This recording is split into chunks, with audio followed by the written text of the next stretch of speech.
స్నేహితులారా, మీకు తెలుసా ఛానల్ కి స్వాగతం. మీకు వీడియో నచ్చితే దయచేసి లైక్ చేయండి, షేర్ చేయండి మరియు సబ్స్క్రైబ్ చేయండి. మనలో చాలామందికి అందరూ మనల్ని గౌరవించాలి, మన మాటకు విలువ ఇవ్వాలి అనిపిస్తూ ఉంటుంది కదా. మన జీవితంలో మనం చెప్పేది ఎదుటివాళ్ల మీద ప్రభావం చూపించడం అనేది చాలా ముఖ్యం. సరే, ఈరోజు మనం గౌరవం, విలువ సంపాదించుకోవడానికి ఉపయోగపడే కొన్ని శక్తివంతమైన సైకలాజికల్ సూత్రాల గురించి మాట్లాడుకుందాం. రండి ఈ విషయంలోకి వెళ్దాం. మనలో చాలామందికి మనం చెప్పేది ఎవరు వినట్లేదు, మనకు సరైన విలువ దొరకట్లేదు అనిపిస్తుంది. ఇది చాలా కామన్.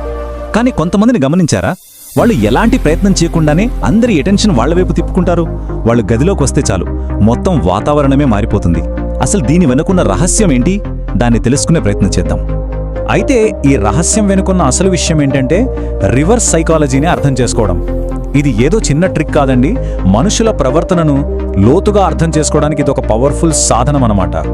ఈ సూత్రాల్ని గనక మనం నేర్చుకుంటే మన సంభాషణలను, మన సంబంధాలను చాలా ప్రభావవంతంగా మార్చుకోవచ్చు. సింపుల్గా చెప్పాలంటే ఒకరిని డైరెక్ట్గా ఒక పని చెయ్యమని చెప్పే బదులు వాళ్లకు తెలియకుండానే వాళ్లే ఆ పని చెయ్యాలనిపించేలా చేయడం అన్నమాట. పెద్ద పెద్ద కంపెనీలు, శక్తివంతమైన నాయకులు కూడా ఈ టెక్నిక్ను బాగా వాడుతుంటారు. చివరికి వాళ్లకు కావాల్సిన ఫలితం వచ్చేస్తుంది. సరే, ఇప్పుడు మనం మొదటి 2 సూత్రాల దగ్గరికి వెళ్దాం. మన విలువను పెంచుకోవడంలో ఈ 2 చాలా కీలకమైనవి. అవి ఎలా పనిచేస్తాయో వివరంగా చూద్దాం. ఎరిజోనా యూనివర్సిటీ వాళ్ళు చేసిన ఒక రీసెర్చ్ ప్రకారం మనుషుల్లో సైకలాజికల్ రియాక్టెన్స్ అని ఒక సహజమైన గుణం ఉంటుంది. అంటే ఎవరైనా మన స్వేచ్ఛను అడ్డుకుంటున్నారని మనకు అనిపిస్తే మనం దానికి వ్యతిరేకంగా ప్రవర్తిస్తాం. సింపుల్గా చెప్పాలంటే మనం ఒకరి వెంట పడుతుంటే వాళ్ళు మన నుంచి దూరంగా వెళ్ళిపోవాలని చూస్తారు. ఒక ఉదాహరణ చూద్దాం. ఒక సేల్స్ మ్యాన్ మన దగ్గరకు వచ్చి ఇది కొనండి అని పదే పదే బలవంతం చేస్తుంటే మనకు చిరాకొచ్చి అతని నుండి దూరంగా వెళ్ళిపోతాం కదా. అదే సేల్స్ మ్యాన్ ఇది చాలా బాగుంది కానీ నిర్ణయం మీదే అని చెప్పి ప్రశాంతంగా ఉన్నాడనుకోండి, మనమే దాని గురించి ఆలోచించి కొనడానికి ఎక్కువ ఇష్టపడతాం. ఇక్కడ పాయింట్ ఏంటంటే మనం మరీ ఎక్కువ ఆసక్తి చూపించకుండా ఉండటం ద్వారానే ఇతరులను ఆకర్షించగలం. ఈ సూత్రం ఏం చెప్తుందంటే ఒక వస్తువు చాలా అరుదుగా లేదా కష్టంగా దొరికితే దానికి ప్రజలు ఎక్కువ విలువిస్తారు. అదే సులభంగా దొరికితే దాని విలువ తగ్గిపోతుంది. ఎందుకంటే ఆ వస్తువు దొరకదేమో, దాన్ని కోల్పోతామోనేమో అనే భయం మనలో తెలియకుండానే పనిచేస్తుంది. ఒక ప్రయోగంలో ఏం చేశారంటే కొంతమందికి 2 కూజాల నుండి చాక్లెట్లు ఇచ్చారు. ఒక కూజాలో 10 చాక్లెట్లున్నాయి, ఇంకో దాంట్లో కేవలం 2 మాత్రమే ఉన్నాయి. ఆశ్చర్యకరంగా ఏ కూజాలో అయితే తక్కువ చాక్లెట్లున్నాయో అవే చాలా రుచిగా ఉన్నాయని, ఎక్కువ విలువైనవని రేటింగ్ ఇచ్చారట. ఇది చూసారా? లిమిటెడ్గా దొరికే వాటికి మనం ఎంత విలువిస్తామో ఇది చూపిస్తుంది. అందుకే లిమిటెడ్ టైం ఆఫర్ అనే ట్రిక్ అంత బాగా పనిచేస్తుంది. సరే, ఇప్పుడు మనం మనుషుల మధ్య జరిగే కొన్ని ఇంటరాక్షన్స్కు సంబంధించిన సూత్రాలను చూద్దాం. ఇవి మన సంబంధాలను బలంగా మార్చడానికి, ఇతరులను మోటివేట్ చేయడానికి చాలా బాగా ఉపయోగపడతాయి. ఎలాగో చూద్దాం రండి. మనుషుల్లో ఒక సహజమైన గుణం ఉంటుందండి. ఎవరైనా మనకు సహాయం చేస్తే మనం కూడా వాళ్ళకి తిరిగి ఏదో ఒకటి చేయాలని అనుకుంటాం. అది ఎంత చిన్న సహాయమైనా సరే ఆ రుణం తీర్చుకోవాలని ఒక బాధ్యత మనకు అనిపిస్తుంది. దీనికి రెస్టారెంట్లలో చేసిన ఒక స్టడీ అద్భుతమైన ఉదాహరణ. వెయిటర్లు బిల్లుతో పాటు 1 మింట్ ఇస్తే వాళ్ళ టిప్పు 3% పెరిగింది. అదే 2 మింట్లు ఇస్తే ఏకంగా 14% పెరిగింది. ఇక చూడండి, 2 మింట్లిచ్చి మీతో మాట్లాడడం చాలా బాగుంది అని ఒక మంచి మాట చెప్తే వాళ్ళ టిప్పు ఏకంగా 23% పెరిగింది. అంటే చూసారా, చిన్న బహుమతులు, చిన్న ప్రశంసలు కూడా ప్రజలు మనల్ని గౌరవించేలా చేస్తాయి. ఒక పనిని కేవలం ఆర్డర్ వేసినట్లు ఇది చెయ్యి అని చెప్పే బదులు దాన్ని ఒక ఛాలెంజ్లా వాళ్ళ ముందు పెడితే ప్రజలు దాన్ని పూర్తి చేయడానికి మరింత ఉత్సాహం చూపిస్తారు. ఎందుకంటే తమ సామర్థ్యాన్ని నిరూపించుకోవాలని అందరికీ ఉంటుంది. ఉదాహరణకి ఒక తల్లి తన బిడ్డతో కూరగాయలు తినమని చెప్తుంది, కాని ఆ బాబు వినడు. అప్పుడు ఆ తల్లి, సరేలే కాని నువ్వు ఇవన్నీ తినగలవని నాకు అనిపించడం లేదు అంటుంది. అంతే, వెంటనే ఆ బాబు దాన్ని ఒక సవాలుగా తీసుకుని ఆమె చెప్పింది తప్పు అని నిరూపించడానికి మొత్తం తినేస్తాడు. ఇదే టెక్నిక్ను ఫిట్నెస్ ట్రైనర్లు, టీచర్లు కూడా వాడతారు.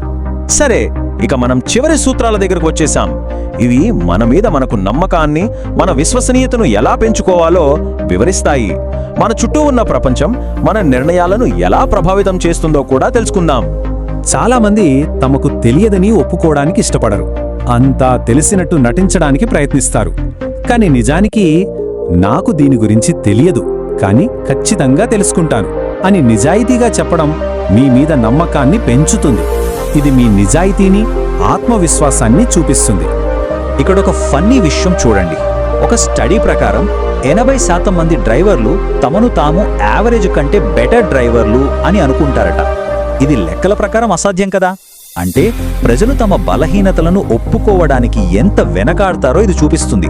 కాబట్టి మనకు తెలియదని ఒప్పుకున్నప్పుడు ఆ తర్వాత మనం చెప్పే ప్రతి మాటను ప్రజలు మరింత ఎక్కువగా నమ్ముతారు.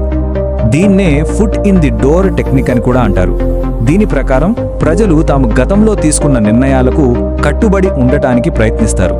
ఒకసారి ఒక చిన్న రిక్వెస్ట్కి సరే అన్నారంటే ఆ తర్వాత దానికంటే కొంచెం పెద్ద రిక్వెస్ట్కి కూడా కాదు అని చెప్పడానికి చాలా ఇబ్బంది పడతారన్నమాట. ఎందుకంటే వాళ్ళు తమ మాట మీద నిలకడగా ఉన్నామని ఫీల్ అవ్వాలనుకుంటారు.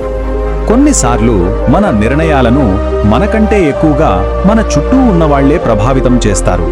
దీన్నే హర్డ్ బిహేవియర్ లేదా గొర్రెల మంద ప్రవర్తన అంటారు. అంటే చాలామంది ఒక పనిని చేస్తున్నప్పుడు అది సరైనదే అయి ఉంటుందని భావించి మనం కూడా దాన్ని ఫాలో అవుతాం. ఏం చెయ్యాలో క్లారిటీ లేనప్పుడు అందరూ ఏం చేస్తున్నారో మనం కూడా అదే చేస్తాం. ఉదాహరణకి మనం ఆన్లైన్లో ఒక వస్తువు కొంటున్నాం అనుకోండి. ఒక ప్రొడక్ట్కి 5 స్టార్ రేటింగ్తో ఒకే ఒక్క రివ్యూ ఉంది.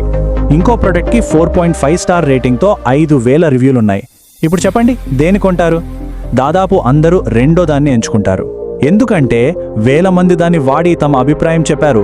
ఆ గుంపు యొక్క తెలివితేటలను మనం నమ్ముతామన్నమాట. అయితే మనం ఇప్పటిదాకా చూసిన ఈ సూత్రాలన్నీ ఒక శక్తివంతమైన టూల్ కిట్ లాంటివి.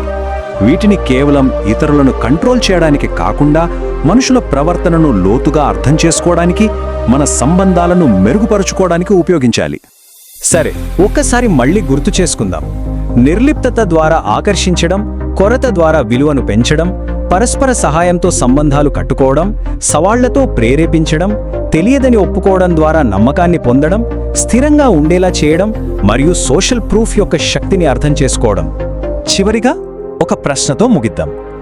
నిజమైన శక్తి అంటే ఇతరులను మనకు కావలసినట్లుగా మార్చడమా, లేక వాళ్ల ప్రవర్తనను లోతుగా అర్థం చేసుకోవడమా? దీని గురించి ఆలోచించండి.